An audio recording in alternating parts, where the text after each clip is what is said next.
ನಮಸ್ಕಾರ ಎಲ್ರಿಗೂ. ಎಲ್ಲರೂ ಚೆನ್ನಾಗಿದ್ದೀರಾ ಅಂತ ಭಾವಿಸಿದ್ದೀನಿ. ನಾನು ಚೆನ್ನಾಗಿದ್ದೀನಿ. ಉಷಾ ಇನ್ನು ಬ್ಲಾಗ್. ಇವತ್ತು 5:30ಗೆ ಎದ್ದುಬಿಟ್ಟು ಈ ಥರ ಇದೆ ನೋಡಿ, ಮನೆ ಮುಂದೆ ಕಡೆ ತುಂಬ ಸ್ವಲ್ಪ ಕತ್ತಲಿದೆ, ಸ್ವಲ್ಪ ಬೆಳಕಿದೆ ಅಷ್ಟೇ. ಇವಾಗ ಬೇಗನೆ ಎದ್ದು ಕೆಲಸಗಳನ್ನೆಲ್ಲ ಮುಗಿಸಿ ನಿಶಾಂತನ ಸ್ಕೂಲ್ ಕಳಿಸ್ಬೇಕು. ಅದರಿಂದ ಬೇಗ ಎದ್ದೇಳ್ತೀನಿ. ವಾರದ ದಿನ ಮಾತ್ರ ಬೇಗ ಎದ್ದುಬಿಟ್ಟು ಕೆಲಸಗಳನ್ನ ಮುಗಿಸ್ತೀನಿ. ಅಂದರೆ ಬೇಗನೆ ಪೂಜೆ ಆಗಿಬಿಟ್ರೆ ಬೇಗ ಕೆಲಸ ಆಗ್ತಾವಲ್ಲ, ಅದರಿಂದ 5 ಗಂಟೆ 5:30 ಹಂಗೆ ಎದ್ದೇಳ್ತೀನಿ. ಇವತ್ತು ಅರ್ಧ ಗಂಟೆ ಲೇಟಾಗಿ ಎದ್ದಿದ್ದೀನಿ. ಇವಾಗ ಬೇಗ ಕೆಲಸಗಳು ಮುಗಿಸಿ ಪೂಜೆ ಮಾಡ್ತೀನಿ. ಪೂಜೆ ಮಾಡಿದ ಮೇಲೆ ನಾನು ಅಡುಗೆ ಸ್ಟಾರ್ಟ್ ಮಾಡೋದು. ಅದರಿಂದ ಬೇಗ ದೇವ್ರ ಮನೆಯೆಲ್ಲ ತೊಳೆದು ಸ್ನಾನ ಮಾಡ್ಕೊಂಡು ಇವಾಗ ಪೂಜೆ ಮಾಡ್ತಾಯಿದ್ದೀನಿ. ಯಾರು ಇನ್ನೂ ಸಬ್ಸ್ಕ್ರೈಬ್ ಮಾಡ್ಕೊಂಡೆ ನೋಡ್ತಾ ಇದ್ದೀರಾ, ಪ್ಲೀಸ್ ಎಲ್ಲರೂ ಸಬ್ಸ್ಕ್ರೈಬ್ ಮಾಡ್ಕೊಳ್ರಿ. ಹಂಗೆ ಈ ವಿಡಿಯೋ ಇಷ್ಟ ಆದರೆ ಲೈಕ್ ಮಾಡಿ, ಶೇರ್ ಮಾಡಿ, ಹೆಂಗಿದೆ ವಿಡಿಯೋ ಅಂತ ಕಮೆಂಟಲ್ಲಿ ತಿಳಿಸಿ. ಇವಾಗ ಫಸ್ಟು ದೇವ್ರ ಪೂಜೆ ಮಾಡ್ತಾಯಿದ್ದೀನಿ. ಇವತ್ತು ಹಣ್ಣು ಸ್ವೀಟ್ಸು ಏನೂ ಇರಲಿಲ್ಲ, ಬಾಳೆಹಣ್ಣು ಒಂದೇ ಇರೋದ್ರಿಂದ ಬಾಳೆಹಣ್ಣು ಒಂದೇ ಇಟ್ಬಿಟ್ಟು ಪೂಜೆ ಮಾಡ್ತಾಯಿದ್ದೀನಿ. ನಾನು ಜಾಸ್ತಿ ದೇವ್ರನ್ನೇ ನಂಬ್ತೀನಿ. ನಾನು ನಂಬಿಕೆನ ಕೈ ಬಿಡೋಲ್ಲ ಅಂದ್ಕೊಂಡಿದ್ದೀನಿ, ಏನೋ ಗೊತ್ತಿಲ್ಲ. ನನಗೆ ದೇವ್ರ ಮೇಲೆ ನಂಬಿಕೆ ಜಾಸ್ತಿ. ನಾನು ಪೂಜೆ ಮಾಡೋದನ್ನೇ ಯಾವ ಕೆಲಸ ಮಾಡಲ್ಲ. ಫಸ್ಟ್ ಪೂಜೆ ಮಾಡಿಬಿಟ್ಟೆ ಎಲ್ಲ ಕೆಲಸನ ಸ್ಟಾರ್ಟ್ ಮಾಡ್ತೀನಿ. ಇವಾಗ ದೋಸೆ ಮಾಡೋಣ ಅಂತ ರಾತ್ರಿ ಮಿಕ್ಸಿಗೆ ಹಾಕಿ ಇಟ್ಟಿದ್ನಲ್ಲ, ಅದು ನೋಡ್ತಾಯಿದ್ದೀನಿ. ಅದು ಫುಲ್ಲು ಉಬ್ಬಿ ಬಂದುಬಿಟ್ಟಿದೆ. ಈ ಥರ ಉಬ್ಬಿ ಬರಬೇಕಂದ್ರೆ ರಾತ್ರಿ ಮಿಕ್ಸಿಗೆ ಹಾಕ್ತಿರಲ್ಲ, ಅದ್ರ ಸುತ್ತು ಒಂದು ಬಟ್ಟೆ ಕಟ್ಬಿಟ್ಟು ಇಟ್ಟರೆ ಉಬ್ಬಿ ಬರುತ್ತೆ. ನಿಮಗೆ ಅದು ಇಷ್ಟ ಆಗಲಿಲ್ಲ ಅಂದರೆ ಆ ಹಿಟ್ಟು ಮೇಲೆ ಒಂದು ವೀಳ್ಯದೆಲೆ ಇಡಿ. ವೀಳ್ಯದೆಲೆ ಮೇಲೆ ಕರ್ಪೂರ ಹಚ್ಚಿ ಅದೊಂದು ಸ್ವಲ್ಪ ತಣ್ಣಗಾದ್ಮೇಲೆ ಅದು ಮುಚ್ಚಿಟ್ಬಿಡಿ. ಅಷ್ಟು ಮಾಡಿದ್ರೂ ಅದು ಉಬ್ಬಿ ಬರುತ್ತೆ. ಈ ಥರ ಮಾಡಿದ್ರೂ ಚೆನ್ನಾಗಿರುತ್ತೆ. ಅದು ಉಬ್ಬಿ ಬರುತ್ತೆ. ಹಿಂಗೆ ಮಾಡಿದ್ರೂ ಉಬ್ಬಿ ಬರುತ್ತೆ. ನಾನು ಹಂಗೆ ಮಾಡಲ್ಲ. ವೀಳ್ಯದೆಲೆ ಇಟ್ಟು ಕರ್ಪೂರ ಹಚ್ಚಿ ಉಬ್ಬಿ ಬರ್ಸಲ್ಲ. ಈ ಥರನೇ ಬಟ್ಟೆ ಸುತ್ತಬಿಟ್ಟು ಇಡ್ತೀನಿ. ಬೆಳಗ್ಗೆ ಅಷ್ಟೊತ್ತಿಗೆ ಉಬ್ಬಿ ಬಂದಿರುತ್ತೆ. ಅದ್ರ ಮೇಲೆ ಮುಚ್ಚಿಬಿಟ್ಟು ಸ್ವಲ್ಪ ತೂಕವಾಗಿರೋದಿಟ್ಟರೆ ಅದು ಕಡೆಗೆ ಬರೋಲ್ಲ ಅಷ್ಟೇ. ಇವಾಗ ಚಟ್ನಿ ಮಾಡೋದಕ್ಕೆ ತೆಂಗಿನಕಾಯಿ ಇರುತ್ತಲ್ಲ, ಚಿಕ್ಕದಾಗಿ ಕಟ್ ಮಾಡಿ ಹಾಕಿದ್ದೀನಿ. ಇವಾಗ ಹಸಿಮೆಣ್ಸಿನ್ಕಾಯಿ ಎಣ್ಣೆಲಿ ಫ್ರೈ ಮಾಡಿ ಅದನ್ನೂ ಹಾಕ್ತಾಯಿದ್ದೀನಿ. ಹಸಿಮೆಣ್ಸಿನ್ಕಾಯಿ ಹಾಕಿದ್ಮೇಲೆ ಸ್ವಲ್ಪ ಕರ್ಬೇವಿನ ಸೊಪ್ಪು, 2 ರೆಂಬೆ ಕರ್ಬೇವಿನ ಸೊಪ್ಪು ಇರುತ್ತಲ್ಲ, ಅದನ್ನೂ ಸ್ವಲ್ಪ ಬಿಸಿ ಮಾಡ್ಕೊಂಡು ಅದನ್ನೂ ಹಾಕ್ತಾಯಿದ್ದೀನಿ. ಇವಾಗ ಹತ್ತೆ ಹೆಸರು ಬೆಳ್ಳುಳ್ಳಿ, ಅದನ್ನೇನು ಬಿಸಿ ಮಾಡಲ್ಲ, ಬೆಳ್ಳುಳ್ಳಿನ ಹಾಗೆ ಹಾಕ್ತಾಯಿದ್ದೀನಿ ಸಿಪ್ಪೆ ಸುಲಿದ್ಬಿಟ್ಟು. ಇವಾಗ ಕಡಲೆಪಪ್ಪು ಅದನ್ನೂ ಹಾಕ್ತಾಯಿದ್ದೀನಿ. ಈ ಕಡೆ ಕೋಲಾರ ಕಡೆಯೆಲ್ಲ ಕಡಲೆಪಪ್ಪನ್ನು ಕಡಲೆ ಅಂತಾರೆ, ಚಿತ್ರದುರ್ಗ ಸೈಡು. ಅದನ್ನೂ ಸ್ವಲ್ಪ ಬಿಸಿ ಮಾಡಿಬಿಟ್ಟು ಹಾಕಿದ್ದೀನಿ. ಇವಾಗ ಕಡಲೆ ಬೀಜ ಅಂದರೆ ಶೇಂಗಾ ಬೀಜನ ಅದು ಒರೆದ್ಬಿಟ್ಟು ಸಿಪ್ಪೆ ತೆಗೆದು ಅದನ್ನೂ ಹಾಕ್ತಾಯಿದ್ದೀನಿ.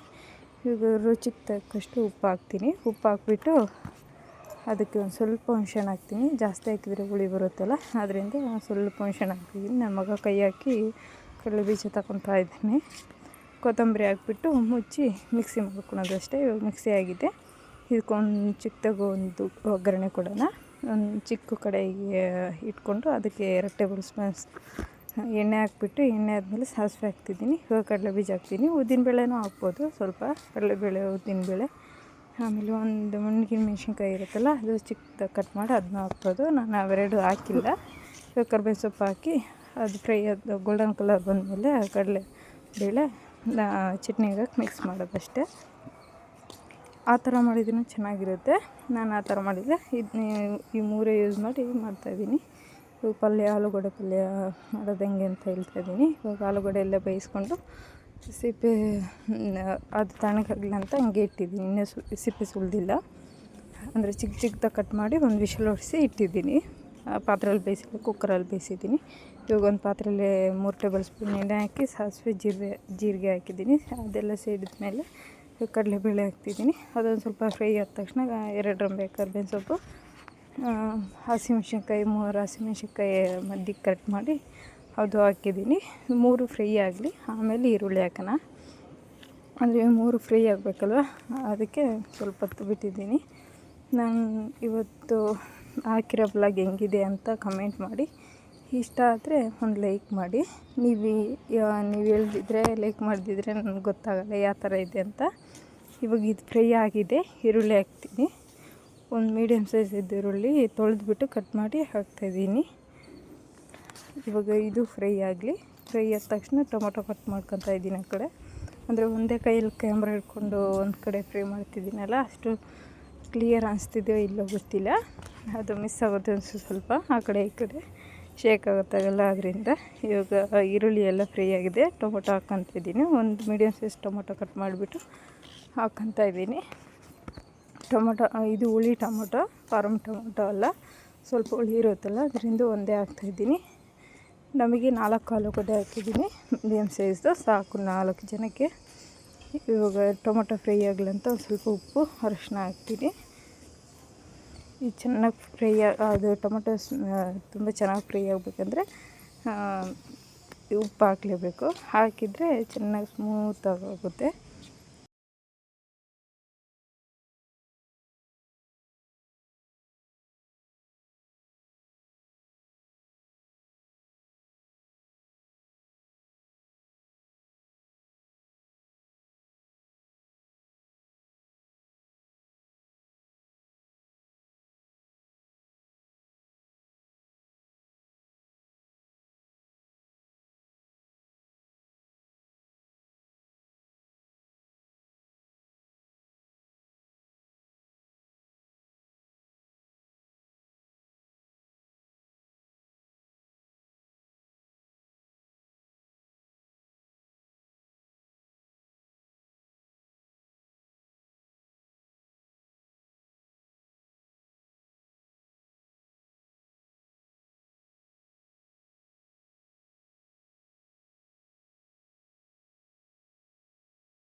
ಅಲ್ಲಿ ಅಡುಗೆ ಮಾಡೋ ರೂಮ್ ಅದು.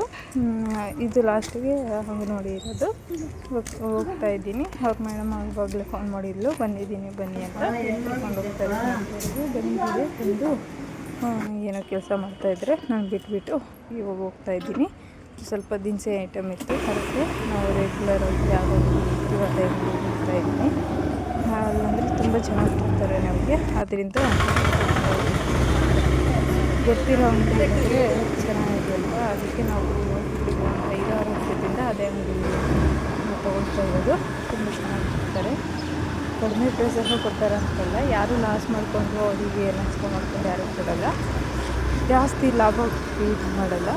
ಕಸ್ಟಮರ್ಗೆ ಅಂತ ಲಾಭ ನೀಡ್ತಾರೆ. ಅದರಿಂದ ಇದರಲ್ಲೇ ತೊಗೊಳ್ತೀವಿ. ಅಲ್ಲಿ ಟಿನ್ ಒಂದು ಎಣ್ಣೆ ತೊಗೊಂಡ್ವಿ, ಗೋಲ್ಡ್ ವಿನ್ನರು ಒಂದು ಟಿನ್ ತೊಗೊಂಡೆ. ಅದು 2230 ರೂಪಾಯಿ ಇತ್ತು ಟಿನ್ನು. ಅದು ಅಂದರೆ ದಿನಸಿ ಎಲ್ಲ ತೊಗೊಳ್ತಾ ಇದ್ದಾಯಿತು. ಇವಾಗ ಲಿಸ್ಟ್ ಬರೆದು ಇಟ್ಟಿದ್ದಾರೆ. ಇಷ್ಟೇ ಫ್ರೆಂಡ್ಸ್, ಇಲ್ಲಿಗೆ ಏನು ಮಾಡ್ತೀನಿ. ಪ್ಲೀಸ್ ಸಬ್ಸ್ಕ್ರೈಬ್ ಮಾಡ್ಕೊಂಡು